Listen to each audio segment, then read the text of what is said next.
Hi, this is Ruchika. I welcome you all in my channel. In this video, I have taken up a topic of subject English of class 12th. The chapter is first chapter, the last lesson. The last lesson is written by Alphonse Daudet. He is a French novelist. He was born on 13th May 1840 and he died on 16th December 1897. He is a French short story writer also. He is now remembered chiefly as the author of Sentimental Tales of Provincial Life in the South of France. ज़्यादातर writing इनकी France के ऊपर है because ये France के थे. He was son of silk manufacturer. He wrote his first poem at the age of 14. He also contributed articles to the newspaper and plus other famous writer, he was also not very well educated. In most of his writing, he portrayed human emotions in very realistic manner. So let's talk about the lesson. And we are having characters of the story. We are having two main characters. France. France is a protagonist, the narrator of the story. He is a young boy student at a school in Alsace, with Germany annexed from France during the Franco-Prussian War of 1870. Mr. Hamel, old Hauser, and Prussian soldiers. And the last one is Wachter. कोई Wachter बोलेगा, कोई Wachter बोलेगा, depending upon the किस region से language जो है language बोली जा रही है, इसका नाम लिया जा रहा है. फ्रेंच में है तो अलग होगा, अगर जर्मन्स बोलते हैं तो अलग होगा. सो वॉक्चर जो है, वॉक्टर या वॉक्चर जो है इज़ अ ब्लैक स्मिथ, जो आपको इस पूरी स्टोरी में एक दो सीन में आपको दिखेगा. ये जो है ये माइनर करेक्टर्स है. सिर्फ फ्रांस और मिस्टर हैमल पे पूरी स्टोरी जो है रिवॉल्व कर रही है. The story is revolving around these two characters. So now let's start with the story. As I have already told you that this is written by Alphonse Daudet, and it's about the year 1870 when the Prussian forces attacked and captured France and the two districts of France. One is Alsace and Lorraine. They went into the hands of Prussian and they asked them to discontinue who Persian asked them to discontinue the teaching of French in their school, and also they asked to remove the French teacher from the school. And these the lesson signifies two things in this lesson. One, the loss of the mother tongue of France people, that is French, and the loss of freedom too. They would deprived of what they have been like. So जो है they are having a pain जो है for because they are going to leave their language which is their mother tongue. No, the opening scene of the story is little France is late for school. He was going to school and he was supposed to prepare with participles, as Mr. Hamel has given a work that he has to prepare participle, but he did not prepare it, and plus he was not having idea, he was not having knowledge about the participles. Mr. Hamel was very strict teacher, and he was afraid of that he is going to scold him because he did not know anything about participle. He was tempted to skip the school as he was attracted towards the Prussian soldier drilling an open field, and the birds, he saw birds chirping, and the day was also very warm and bright. But he resisted his temptation and he rushed to school. He moved to school. ऐसा नहीं है कि उसको हुआ कुछ नहीं, ये जा रहा था तो इसको लगा कि मुझे जो है आज डांट पड़ेगी तो मुझे बाहर ही रहना चाहिए, बट इसने फिर भी स्कूल गया. वाइल मूविंग टू स्कूल जो है ही सॉ अ क्राउड, इसने क्राउड देखा in front of bulletin board. Bulletin board is a board in on which you are going to have public messages, जिसमें हमें दिखते हैं टाउन हॉल के पास. Watcher जो है, वॉक्टर या वॉचर जो है ब्लैक स्मिथ ही, उसने कहा कि why you are running, there is plenty of time, so no need to rush, तुम्हें जाने की ज़रूरत नहीं है दौड़ने की. So usually there was great hustle bustle when the school begin. जब भी आपका भी जब स्कूल लगता होगा आप देखते हो बहुत शोर होता है, बच्चे जा रहे हैं आ रहे हैं, टीचर्स जो हैं वहाँ जा रहे हैं, तो but on that day he saw nothing. It was very quiet as Sundays. जैसे संडे पे शांत होता है स्कूल में, कोई नहीं दिखता, वैसा. सो थ्रू विंडो फ्रांस ने जो है saw his classmates already in their places, and he saw Mr. Hamel also walking up down with his terrible iron ruler under his arm. So Franz opened door and went in. He blushed and he was also afraid of that he is going to scold him. But he was very kind to him and he asked him to go to his place. जहाँ तुम बैठता है वो बैठ के. Franz, what he after entering the class, what he noticed that their teacher had put on his beautiful green coat, his frilled shirt, and the little black silk cap, all embroidered. So he was very surprised to see that why sir is in Sunday clothes. Sunday clothes means a special dress. So he was having this thought also that he wore these only on inspections and prize days. So the village people were sitting quietly on the usually empty back benches जो होते थे उन पे लोग बैठे थे गांव के जो है. Everybody looked sad and Hauser जो है had brought an old primer means primary books लाया था वो.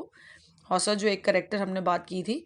Mr. Hamill wanted all of them to be very attentive. उसको था कि सारे ध्यान से सुने because it is his last lesson. Henceforth German जो है वो टॉट करेंगे. एल्सेशियर लॉरेन को जर्मन लैंग्वेज लगेगी और नया मास्टर आएगा and this is their last lesson. So listen him attentively. So suddenly the France ने जब ये सुना he get interested in learning it and felt sorry also that he had not learned his lesson properly. So the idea that Mr. Hamill was going away made him forget all about his ruler and how cranky he was. Now Franz understood why Mr. Hamill had put on his fine Sunday clothes and why the old men of the village were sitting there. अब उसको पता लगा कि ये लोग सारे क्यों बैठे हैं. Because they have come here to show the mark of respect for him and for his sincerity and dedication and hard work. वो सारे लोग आए थे और he was French teacher for last 40 years. सो उसको जो है उस इंस्टेंट लव हो गया और वो सैड भी हुआ at departing him and is ashamed for not being able to learn the things which he use to teach him. So वो उसको दुख भी हुआ. So then they had come to thank the master. उसको लगा कि 40 ईयर्स की service को थैंक करें. ड्यूरिंग हिज क्लास मिस्टर हैमल ने क्या किया, क्वेश्चन किया फ्रांस को पार्टिसिपल पे. But France thought that he would speak confidently but not mix up on very. But क्या हुआ, he got mixed up with the first वो जो वर्ड्स थे उन्हीं पे हो गया. उसको आया ही नहीं आंसर बिकॉज उसको पता ही नहीं था. और he was very sorry for not being able to speak and could not face mister Hamel also. So he was expecting that mister Hamel जो आप मुझे स्टिक से मारेंगे रूलर से.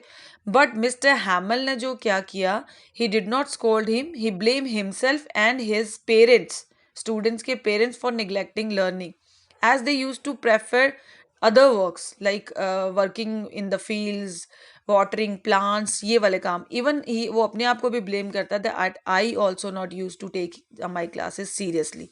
सो वो उसको बहुत अजीब लगता है फ्रांस को और उसको बुरा भी लगता है. सो यहाँ पे उसके बाद वो क्या करता है, he talked about the mister Hamel जो है एम हैमल, वो फ्रेंच लैंग्वेज की बात करते हैं that this is the most beautiful language in the world, the dearest and the clear language and the logical language.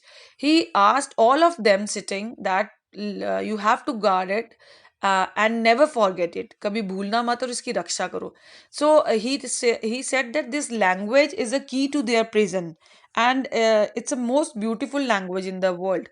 So France filled with admiration for Mr. Hamill and उसको लगा कि mister Hamel जो हैं उसकी इन बातों से his patriotism is reflected in the praise of French language. So उसको लगा कि हमें गार्ड करना चाहिए. और हैमल और जो I have never listen to, और आज उसने जो बात की है उसको समझ आ रही है. उसने कहा कि हमने कभी इनको दिया ही नहीं और आज ऐसे लग रहा है ये पुअर मैन जो भी इनके दिमाग में ये चीज़ें हैं, he want to put that all in our head. So mister Hamlet at the end was very sorry for his country also. He wanted to fix everything in गेज. वो चाहते थे सब सुधार सके ताकि इन बच्चों को फ्रेंच आ जाए, ताकि ये सीख पाए, सीख लें जो पास्ट 40 ईयर से वो करते आ रहे, वो आज सब उनको समझ आ जाए. उन्होंने अपने जो स्कूल के गार्डन में प्लांट भी करे, ट्रीज गार्डन भी बनाया. टीचर ने लेसन की जो है ही टुक अ लेसन इन ग्रामर. और फ्रांस बड़ा सरप्राइज हुआ कि जो एंड वाला उन्होंने लेसन जो लास्ट दिया उसमें ही अंडरस्टूड एवरीथिंग विद ईज, बड़ी आसानी से उसको समझ आ गया. उसको लगा that he had been attentive और एंड दैट मिस्टर यहाँ तो मिस्टर हैमल ने लेसन को बहुत पेशेंस से समझाया है, बट उसको सारा समझ आ गया. Franz felt that the teacher wanted to give them all the knowledge he had before leaving. उसको लगा कि आज वो सब कुछ देना चाहते हैं जो उनके पास था. And villages also realise the importance of their language, as they know that this is a prison of this is a key to escape from the prison of slavery. So at that time he saw that the pigeons were going very low on the roof. कू करते हैं ना pigeons. तो France ने सोचा, उसके दिमाग में आया that if they would make even the pigeons sing in German. अब if German has overpowered the ये जो है अल्साशे एंड लॉरेन, तो क्या वहाँ पर जो पिजन्स है उनको भी ये कू करने की बजाय जर्मन लैंग्वेज में कू करना सिखाएंगे. So all the while Mister Hamel was sitting, इस दौरान जो था Mister Hamel was sitting motionless in his chair and he was gazing at one thing और the other. And his sister जो है मिस्टर हैमल की, एम हैमल की, she was packing all their trunks above as they had to leave the country next day. So Mr. Hamill stood up and he wanted to speak, but something choked him. कुछ उनका गला, मतलब वो बोलना चाहते थे but बोल नहीं पाए. लास्ट में उन्होंने क्या लिखा, वेव ला फ्रांस. वेव ला फ्रांस का जो है मतलब होता है लॉन्ग लिव फ्रांस. तो मतलब उनके इन शब्दों में पता चल रहा था कि उनका प्यार जो है फ्रांस के लिए कितना है. सो फ्रांस जो है, फ्रांस ने फील किया कि ये जो है it is not possible to take away one's language from person as it is natural to each being. जैसे कू जो है पिजन के लिए नेचुरल है, वैसे फ्रेंचमैन के लिए. सो वो ये यहीं पे स्टोरी एंड हो जाती है. और सबको रियलाइज़ होता है कि हमने बहुत बड़ी गलती की जो हमने केयरलेस एटीट्यूड रखा. सो इस स्टोरी में बेसिकली ये भी दिखाया गया है कि ह्यूमन टेंडेंसी होती है कि we think that we are going to do things later because we are having plenty of time without realising this that the life is subject to change. जिंदगी चेंज होती रहती है, वो हम नहीं सोचते. सो हम जो है अपने स्कूल को इम्पोर्टेंस नहीं देते, अपनी लैंग्वेज को इम्पोर्टेंस नहीं देते. पेरेंट्स ने यहाँ पे फार्म्स में बच्चे लगाए रखे, मिल्स में लगाए रखे. So at the end they realise that उनकी अपनी लैंग्वेज जो है मिस हो गई, बच्चों को वो आती ही नहीं अच्छी तरह. और अब जर्मन जो है जर्मन अपनी लैंग्वेज सिखाने वाले हैं यहाँ पर, जो कि कंपलसरी होने वाली है, और उसकी वजह से वो अपनी लैंग्वेज से डिप्राइव हो जाएंगे. So theme of the story is that we should, जो हम लोग लास्ट लेसन जो था वो ये था कि हम जब चीज़ खो लेते हैं तब हम उसकी इंपॉर्टेंस को समझते हैं. सो हमें जो है उसी वक्त, सो हमें हमारी लैंग्वेज को रिस्पेक्ट देनी चाहिए. लैंग्वेज जो है सिटीज़न जो है कंट्री का, वो उसको ऐसा फील होता है, सेंस ऑफ पेट्रोइटिज्म दिखाता है. कहीं ना कहीं फ्रीडम ऑफ पीपल जो है लोरेन की और साशे की यहाँ ख़त्म हो जी. और यहाँ पे लिंग्विस्टिक शॉवनिज्म को भी दिखाया गया है, कॉन्करर्स का. और जो पेन पीपल ऑफ टेरिटरी ने इन्फ्लिक्ट हुई है वो भी दिखाई गई है by not giving them right to study और speak their own language. So this is all about the last lesson. I hope you have understood. Thank you very much.